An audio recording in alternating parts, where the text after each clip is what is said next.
mu makuru yiriwe trendinga ku munsi w'ejo ni amakuru y'inama ndetse yahuriranye n'uruzinduko rwa Madame Samia Suluhu Hassan mu gihugu cy'u Rwanda, aho Madame Samia Suluhu Hassan yashimiye perezida nyakubahwa perezida wa Repubulika y'u Rwanda Paul Kagame, aho yamushimiye ko ari we wafashe ya mbere ku ikoreshwa z'ingufu rya nucleaire mu Rwanda.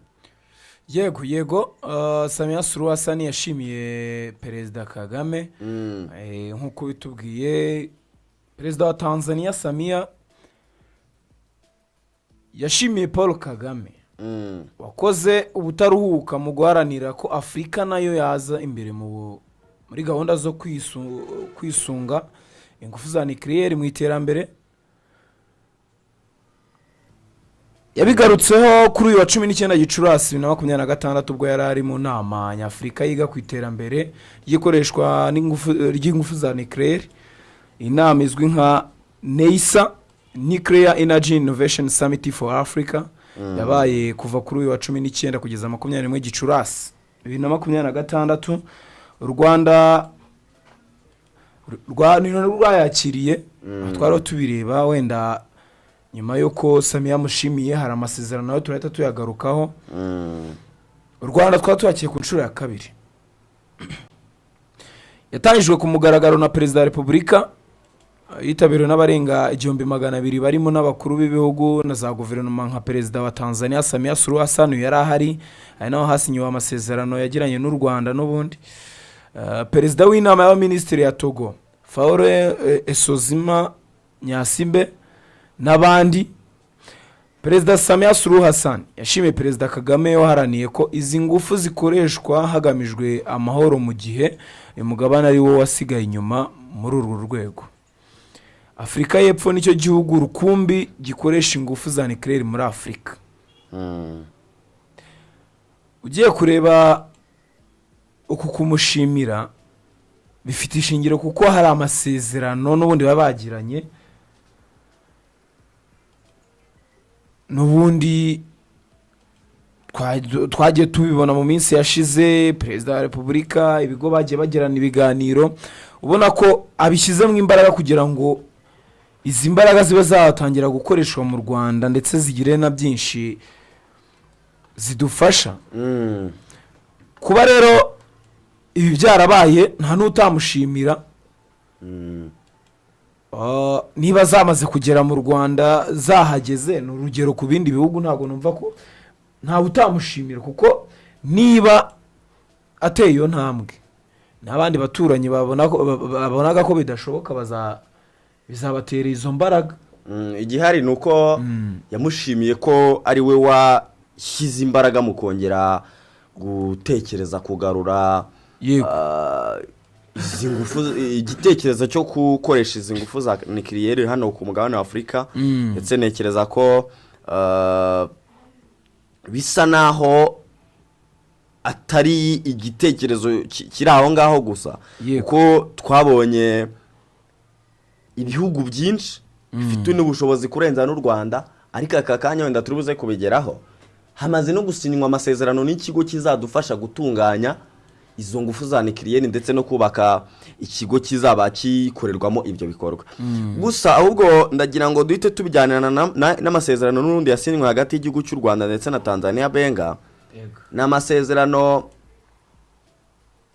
y'ibijyanye n'ubundi no mu bikoranire ku bijyanye n'ingufu za nucleaire, ariko n'amasezerano atari imibyo gusa, ahubwo n'amasezerano nyambukiranya mupaka.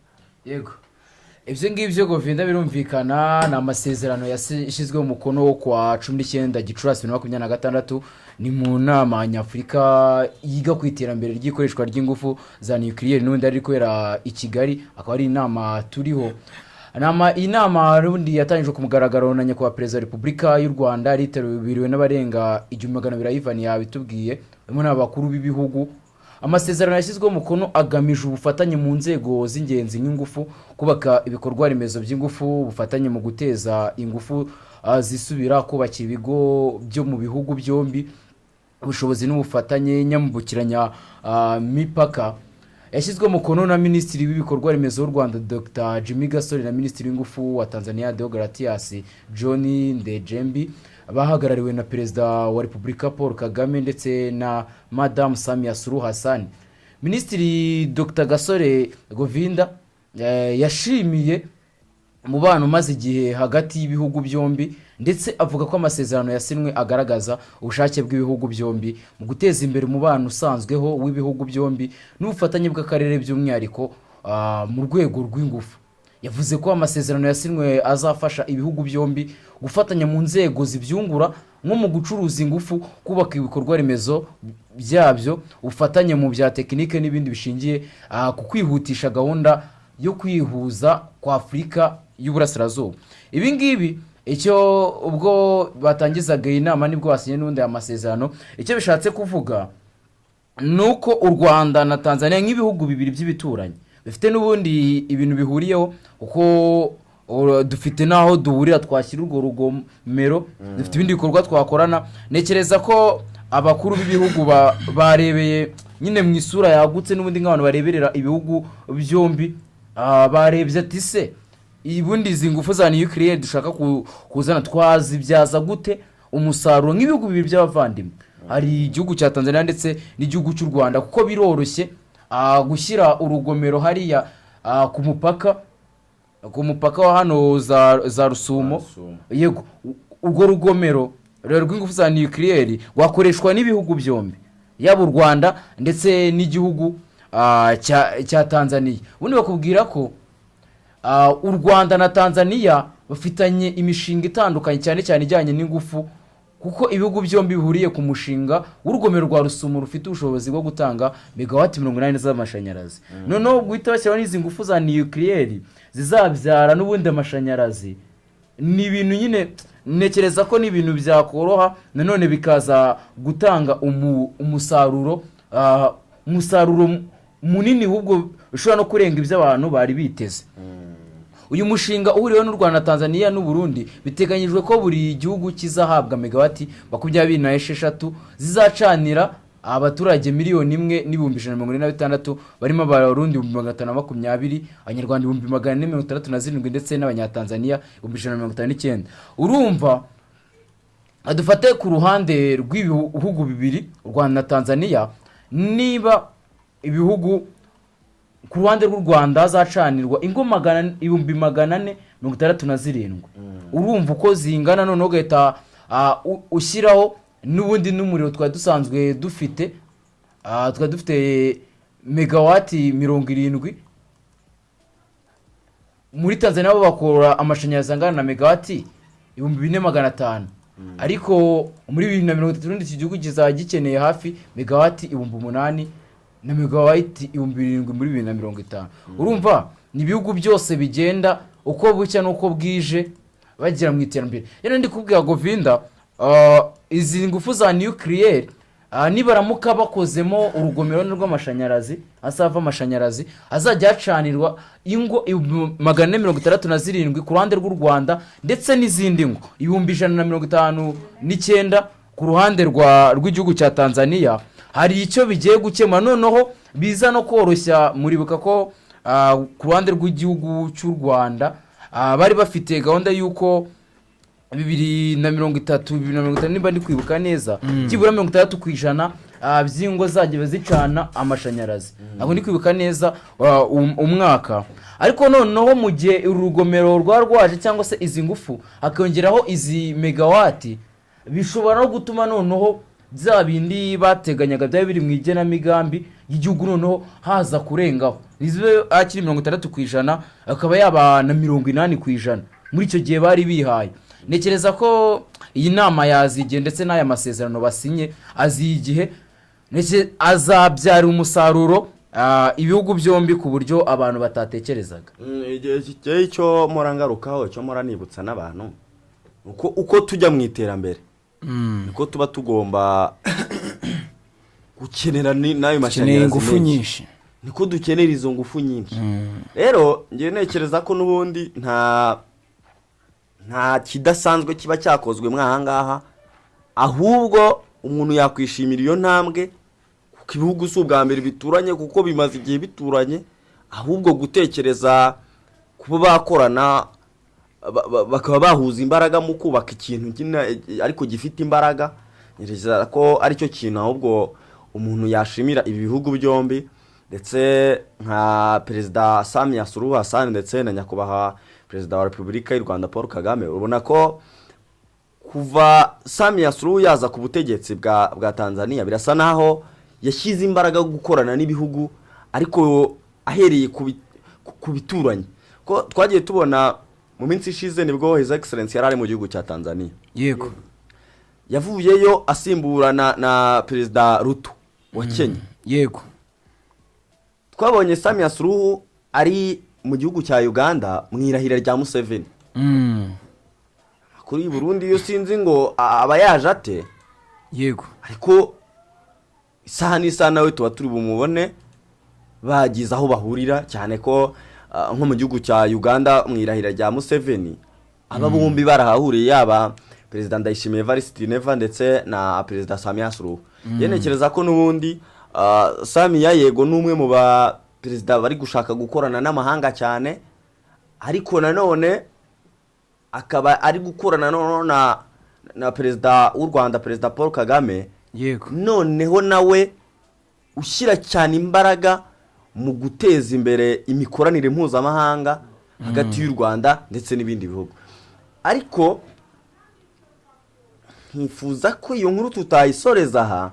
Yego, kubera yuko n'ubundi hari amasezerano yasinywe ku munsi w'ejo n'ubundi ajyanywe n'izi ngufu za nucleaire hagati y'ikigo cyitwa Holtec International, ni ikigo cy'abanyamerika gikora ibijyanye n'ikoranabuhanga ariko ryifashishwa mu bijyanye no kubyaza ingufu za nucleaire amashanyarazi. Holtec ikora ibyo bita small modular reactors.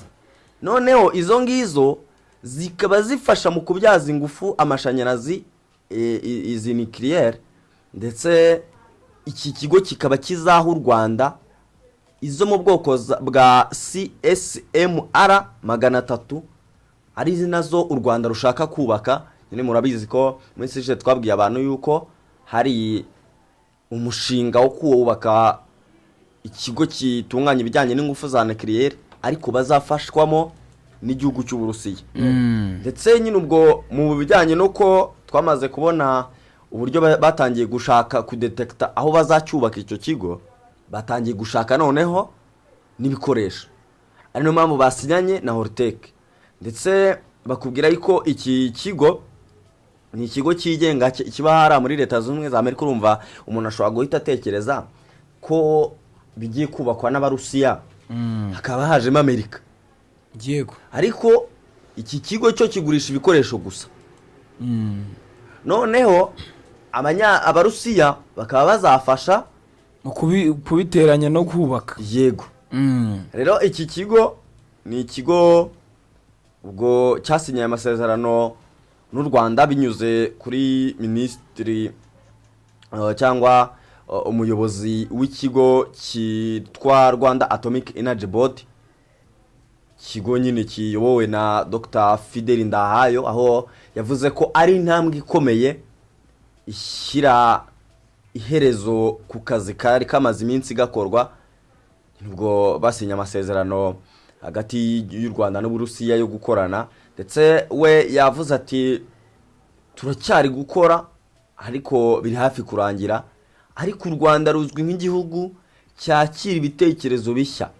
Rero duhaye ikaze ibitekerezo bishya kandi twiteguye gutanga urubuga rwo kugeragereza mu Rwanda ibyo bitekerezo. Arongera ati u Rwanda rurashaka SMR ya mbere igomba kuba ikora nibura mu ntangiriro z'umwaka wa 2030. Rero ikoranabuhanga duhaye ndetse rizadufasha kugera kuri iyo ntego. N'iryo koranabuhanga dushaka kandi turashaka gukorana na Holtec International kugira ngo twubake iryo koranabuhanga ariko mu buryo burambye. ibingibi ntibyaba bishyira u Rwanda muri kimwe mu bihugu bikomeye hano ku mugabane wa Afurika, cyane ko atari ibihugu byinshi twabonye ko ari igihugu cya Afurika y'Epfo cyonyine gikoresha izi ngufu za nucleaire hano ku mugabane wa Afurika. Yego, ibingibi ni kuko niba u Rwanda rugiye kuba igihugu cya kabiri, urabyumva ko kigomba kuba igihugu gikomeye muri izi ngufu za nucleaire. Ubona ko u Rwanda muri iyi minsi bashyize imbaraga nyinshi mu kubaka izi ngufu za nucleaire, ko niba nyuma yo gusinyana amasezerano n'igihugu cy'Uburusiya ko kigiye kubaka hano uruganda Holtec International, nayo basinyanye andi masezerano. Hari amasezerano n'ubundi twari turi kubaho n'igihugu cya Tanzania, bikwereka intumbero z'u Rwanda mu gukoresha ingufu za nucleaire, kandi ubona ko mu barashaka kubaka ingufu za nucleaire ariko zifite imbaraga, zifite imbaraga ku buryo zitazagira ibibazo. Uko nago sinekeza ko wakemeza neza ko n'ubundi rura rugomero cyangwa se zira bazafatanya n'igihugu cya Tanzania ari nazo Uburusiya bazaza kubaka. Uburusi bwo burazaza bashyiri izindi urundi ruganda rwa nucleaire bafite na rura bazahuriraho n'igihugu cya Tanzania ndetse n'u Burundi. Ubona ko noneho n'ibyandi nandi kuvuga expectingaga 60%, ariko ishobora kurenga, ishobora kugira 80%, 90%, ndetse noneho n'100% birashoboka mu gihe cya vuba kurusha igihe mu gihe byari biteganyijwe. Nekereza ko Govinda ibingi tutanabitinzeho cyane, ni cyerekana intumbero z'u Rwanda nicyo bifuza kugeraho, ndetse nicyo u Rwanda rutekerereza abaturage barwo. Ubwo reka tuve kuri iyi ngingo twerekeze mu bushinjacyaha cyangwa